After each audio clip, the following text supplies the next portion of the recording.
I'm over it. I'm over it. When you're building your own business, you realize that no one else cares. I'm just going to do this on my own. I don't really need anyone to help me. I'm going to figure it out.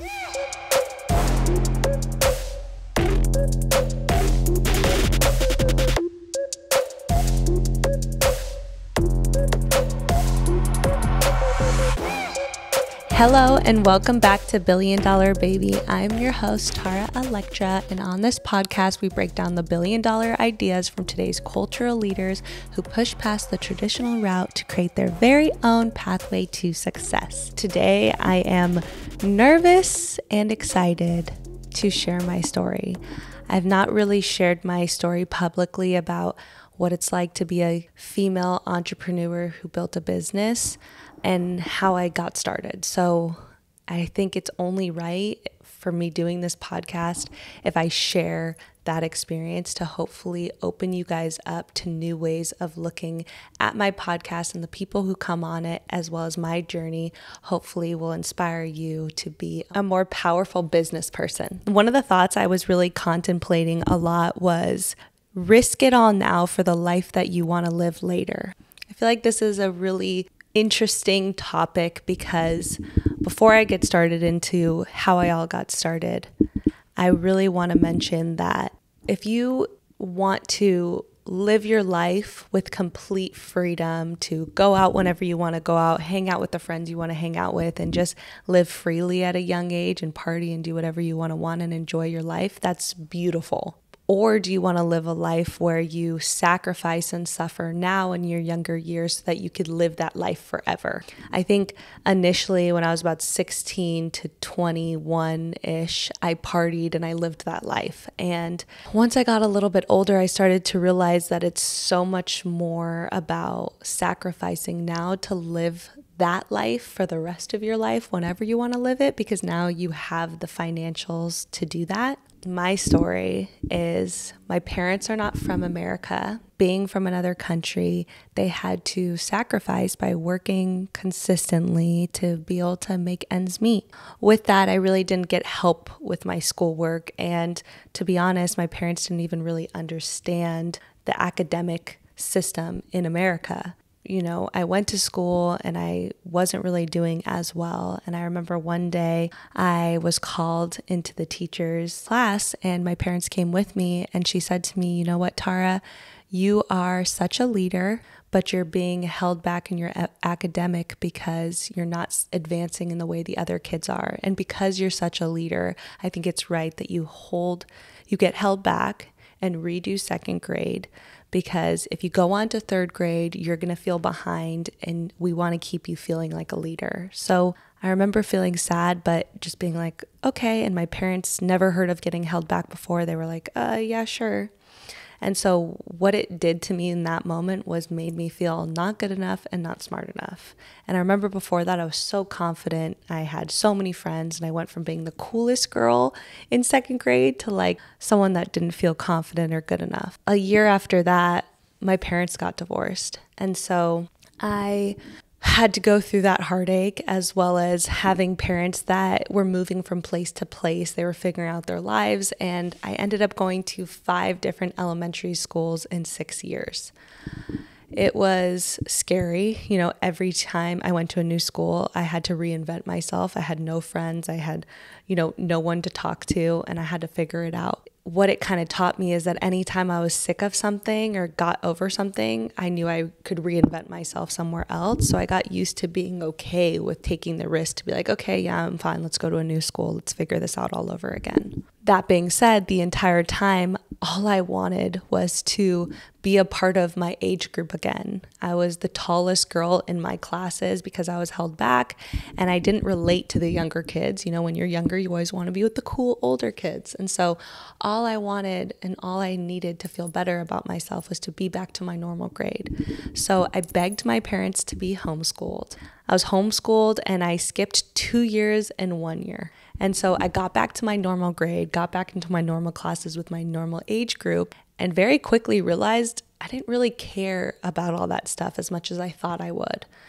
I learned how to be independent, do things on my own, and really take care of myself during that time that I was homeschooled, because in between not seeing my teachers, I had to do all my own work. Most of the times I was home alone, and I really got to figure it out on my own. Once I got out of high school, from being homeschooled, I graduated and figured all that out. And I had to now work and figure out a way to make money. I remember I was addicted to social media, and I remember thinking that if I'm this addicted to social media, then I should figure out how to make money from this, because I kept going on it. And I remember I didn't feel like a lack for that. I just felt like it was normal. I kind of put it away. I didn't need it to happen. I was like, okay. One day I heard about this guy that was working with talent, social media talent, influencers. Before influencers were really a thing, it was just on the cusp of us really hearing that word. I begged to work with him and be his assistant. So being a girl in that environment in business, of course, it is hard to be valued and appreciated in the way that you would like. But I knew when I took that job that I'm going to prove my value through my work. And so I was now in the life of social media, going to fancy restaurants around West Hollywood, going to YouTube headquarters, meeting with all the biggest influencers you could think of that were first coming out in that time. It was a beautiful era. And very quickly, I was like, I'm going to prove my value as a female in this business. And I took on way more than I was supposed to. I started learning how to project manage, which is putting together an entire process, an entire campaign. I was Googling things on the internet of how to make proposals and business decks for after we had meetings with people, and I'd present them to the owner of the agency I worked for and was like, hey, here's how we do it. And I started to really realize that to this day, I don't think I was ever valued for the amount of work that I did. And when I started to realize that, I left. I remember the day I quit, I didn't know what I was going to do, but I just felt in my heart that I needed to leave. I went there and I was like, I'm leaving. And it felt so freeing and so scary at the same time. I didn't know where I was going or what I was going to do. And from there, I remember going home and being like, oh my God, I don't have to wake up and go anywhere. Like, it was an eerie, weird feeling. After a few days, I decided, screw it. I'm going to try to start my own business.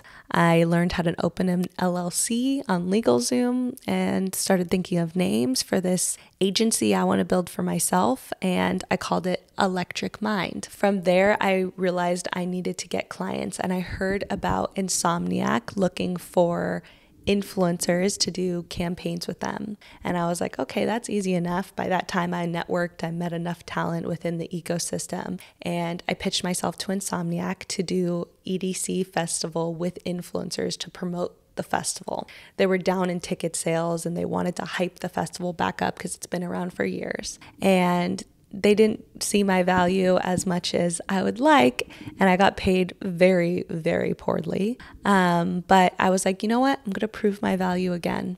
And I brought them 700 million views across the internet that weekend, and with just the influencers I brought across social media. And from there on, they hired me for every one of their festivals that was down in ticket sales. Electric Mind now had a client.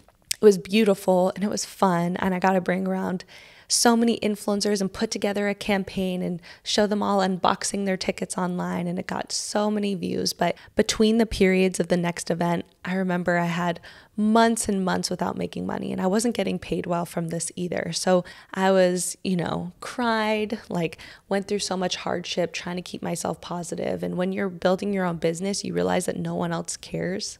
You're your own boss. You have to get yourself up on time. You have to hold yourself accountable every day. That's one of the hardest parts. I was doing that for a while and, had long periods between my next festivals that I would promote for. And then very quickly, I realized that once they got the hype, they didn't want to even pay for it anymore. And which is me. And I realized I wasn't even getting credit for what I was doing to the top people at the company anyways. And so I left again to go figure out my own thing. A little bit after that, I had a guy reach out to me.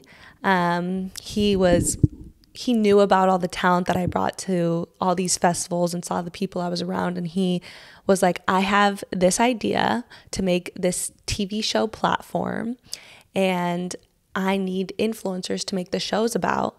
And I already have an investor that wants to invest if I can get influencers involved. And I'm like, okay, cool. What would I get? And he's like, I can't pay you, but I will give you equity of this company if you bring talent. And I'm like, okay, cool. So I worked with him. We became really close friends. I worked with him for about, 6 months building all of the plans for this company and what it could look like.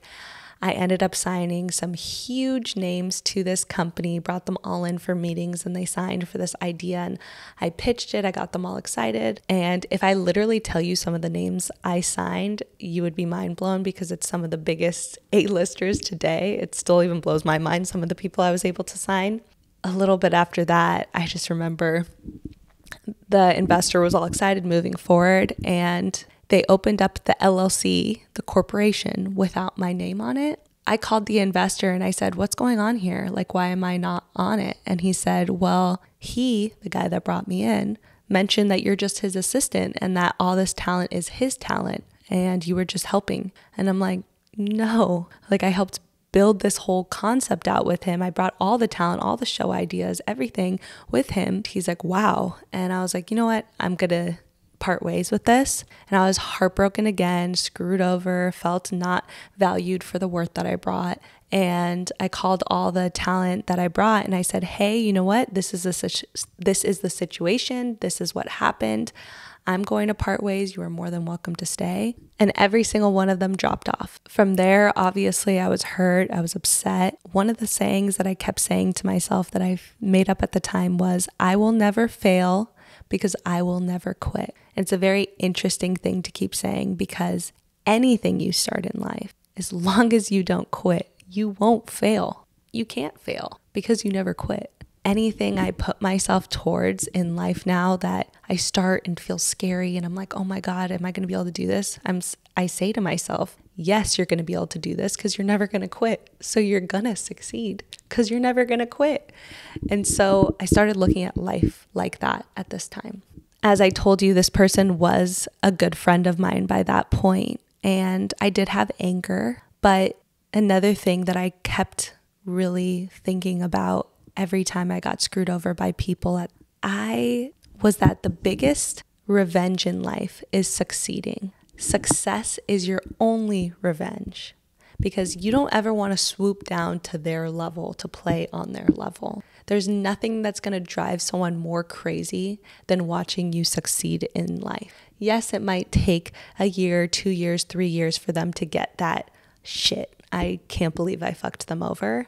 But when they see it, there is nothing that feels better in your life than knowing the people that put you down, didn't value you, looked past you, brushed you off, didn't treat you right, them watching you succeed with your actions, not with your words, not needing to tell them, but to show them who you are. There is nothing that feels better than that. So anytime someone does this to you, put your head up and give that fuel, make that fuel to make you keep going. From then on, I had electric mind working with different businesses and brands and pitched myself to more people to bring talent to their companies to promote them. Really quickly, I learned that once a company got well known from talent, they no longer wanted to pay for them or needed them. And that's something that really bothered me because a lot of companies online were built off the backs of creators. And once they brought the value, they no longer wanted them or wanted to be a part of them or didn't pay them what they were worth. And I knew at that moment I wanted to create an agency that put good teams behind talent and put actual plans around these people to be successful, because a lot of people at that time thought if you had 1 million followers, you were making $1 million. And as I got closer with a lot of the creators online, I started to realize that was far from the truth. A lot of these people were also struggling for their next brand deal, for their next paycheck. And that was hard on their confidence and what they were striving to do and be. And so I knew at that moment I wanted to create something that really gave back to creators. From there on, I remember having another male approach me about a girl he's helping monetize online. It was a very small creator, and I saw so much room for opportunity beyond what they were even looking at. And I was like, this could be so much more. We could build out so many more layers. You could be helping creators so much more than this. And I put an entire business plan together to make this a real full-blown agency with all the things I envisioned and having this be able to monetize in more ways. And I presented it to him and his team. And they quickly were like, no, they didn't see the value or worth of what I was proposing. And I was like, you know what? I'm over it. And I just from there was like, okay, I'm just going to do this on my own. I don't really need anyone to help me. I'm going to figure it out. But I put the entire plan together and the whole business plan of all the things I need and all the people I need to hire. And I didn't have the capital to do it in that way. So I knew at that point I really did need a partner anyways. So I started going out, meeting with different people, and I knew I'm going to own my value and own my place in this company. I met with multiple different people that I could partner with. And at that time, I was also working on a side project with someone. And at the meeting, I said, oh, and by the way, I have this new business that I'm working with. Didn't act like it was mine. If you ever want to refer any talent, you're more than welcome and I'll cut you off a percentage. And he was like, wait, why would you refer to them? Let's just do it, me and you. I want to help my girl make more money, because he was helping his girlfriend, who was an influencer at the time, make money. And I was like, okay. And I didn't really think much of it. I already had everything built. And I was like, we'll figure it out. So we kind of like talked about it, didn't really know. And then after it, he was super adamant and super eager for me to move forward with him. And I'm like, okay, this guy seems cool. So he seems smart. He seems like he's eager. So let's just do it. So ripped off the Band-Aid and did it with him. And that was when Unruly was born. Unruly agency has been a beautiful, beautiful part of my life. It started doing very successful. We were able to make tons of money for influencers. And I remember structuring the percentages and what we're going to give to talent and how we're going to do it and create ways for them to make so much more money than they've ever made. And I'm happy to say we've gotten many influencers their first homes out of debt. And it's been a beautiful place. And you know, when we were starting, it was so synergistic because this thing was like my baby in my mind of how I wanted this agency to look for so many years. But I didn't know when it was going to come about, what it was going to be. And I never really knew how big it was going to get. But it was just so synergistic from all the talent I knew for the past few years that when I got this here, I was able to just sign. So with that, Unruly started getting known. I remember one day my partner at the time called me and he said, hey, Tara, so I'm just going to be the CEO, okay? And I was like, I just remember a knife went into my chest because I was like, I felt like I wanted to stand up for myself and at least have the opportunity to be like, okay, well, you know, am I even considered for this? But I just put it down and I was like, Tara, you don't care about titles. Who cares? Let him just be it. It's fine. So I was like, okay. And I just put it to the side. You know, he was very smart and valuable and a great partner. So I put it to the side. But that was me not really owning my value at that time. And so pushed it to the side. We ended up signing, growing, and then really became a well-known name across the world. We had celebrities, you know, huge companies, all these different people reaching out to us. We were getting put in Forbes. We were in different articles and magazines organically. Like, we had so much hype. To this day, I never stopped working. I really literally never let myself stop. And so when you have something that's so beautiful and people know is successful, there's a lot of people that will respect it, but then there's a lot of people that want to see you fail or want to take from you. So that was a very hard part to learn. I was a first-time business owner of a corporation this large. There wasn't a lot of people we could call or get advice from that would be able to help us at this level. And so we did what we thought we should do, and we spent hundreds and thousands of dollars on fancy lawyers that charged us up the ass to structure our company in the right way that we were supposed to structure our team, everyone around us, and we were led down the wrong path. We were in a new industry. The way that we were monetizing creators on different paywall platforms was not a thing yet. So no one really knew how to structure us. And we were new to this too. So We listened to these people, they were fancy lawyers, and we got led down the wrong path. I think that when you're a company this big, people expect you to just know what to do and how to do it, who to hire, how to be, what to structure. But we were a company with no outside capital. We literally built this on our own. We didn't have a lot of people that were there to help us that were experienced at this level. It then became a very hard time because we had to deal with different issues and situations with the company. I remember at that time, that's when my business partner called me up and was like, hey, I'm going to focus on these other things. And it's been 2 years since then now, and I've had to learn what it's like to be a real business owner. Running and operating a business now is at the level that I've built it to. We're at 200 employees, and we're so large. Running a company makes you and breaks you. It literally pushes you down constantly to see if you will keep standing back up to start a new day. I cannot tell you how many times and how many days I've went through that were so painful and hard and feeling like no one can relate with me and getting lonely and not knowing how to stand up again. But this company and building a company has made me so resilient beyond words that you wouldn't even understand, even if I said them, on the level that the experience will give you. You know, Unruly has been in business now 4 years. We have 95% female staff and talent. And I pride this company for being a place that allows females to know their value and know their worth. We are super hands-on and very unique and very different from any other agency in the space. And for that, I know I've stuck to my word of what I wanted this company to be. I'm happy to say today Unruly has grossed $200 million for creators online.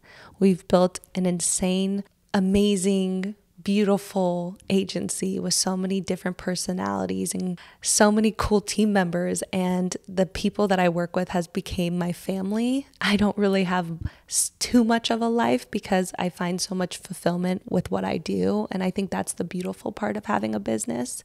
Unruly is all about breaking the normal and doing things differently, not going the traditional path to lead yourself to success. Got homeschooled, didn't go to college, didn't know what I was going to do. And I had so many fears and unknowns and things I was doing when I was on this path and getting screwed over by different people wanting to quit a million times over. But break the normal and go a different path. You don't need to do what everyone else is doing in order to succeed. You need to know and trust your own intuition and gut on how to get to the next place in your life. And so I wrote something that I'm going to read now. The truth is, business is this wildly beautiful disaster. People will never quite understand what you're going through, how many sleepless nights you have, the pain, the suffering. They won't understand. But through the pain, through the hardest times, that's when you create true impact, true magic that can touch and change so many lives. Even to the people who screwed me over, took from me, and wanted to see me fail, I send them love. I know the person I am. I know where I am going. I know why I am given this life. And this life is only given to those who are true to themselves and give from a place of love to others through their work. So what I am here to say is no, having a business is not meant for everyone. Heck, I couldn't promise you that if I had to start over that I would. But what I do know is that I will never fail because I will never quit. Whether it's this business or the next, I will always keep building. I will always keep helping females and young entrepreneurs expand to their greatest potential because that's my purpose. And when you live with purpose, nothing can really take you down. So would you risk it all for the future you want? I say yes. Thank you guys so much for watching today's episode. This was a scary one for me. I think it's always very nerve-wracking to share parts of yourself that are hard and aren't always great. And even sharing that, I didn't feel valued at a young age because of getting held back and feeling like I had to prove myself my whole life. Like, those are very vulnerable parts of me. But I want to share that with you to hopefully inspire you, because one of the main things that I realized when I got more and a lot of the things I wanted to accomplish. And trust me, I'm still not there yet because I still have so much more I want to build. But what I realize is even with that fear, even with that doubt, even with that feeling of not feeling worthy enough at times, I still got to a beautiful place in my life. And so I want you to take this and not judge yourself for those feelings and just know that it's about getting back up and starting again. Getting back up and starting again, because you will fail, and maybe change it from failure to learn. You will learn from those points, and those points will show you what to do on the next one. And what's crazy that I really realized is if I didn't do everything that I did prior, I would have never gotten to this place. Like once I got to here, I saw every single thing that I did, opportunity, business, job, everything lined up to this moment and taught me exactly what I needed to do to be here. And now I'm even learning more things on how I'm going to get to the next level through this business. So I just want you to know that be easy with yourself. If this episode motivated you and made you feel like you want to do more in your life, then please do it. And so get up, run towards your dreams, and thank you so much for watching. We have new episodes every Tuesday. I am your host, Tara Electra. You can follow me on all social media platforms, and we are Billion Dollar Baby on Spotify, Apple, and YouTube. I look forward to seeing you next week.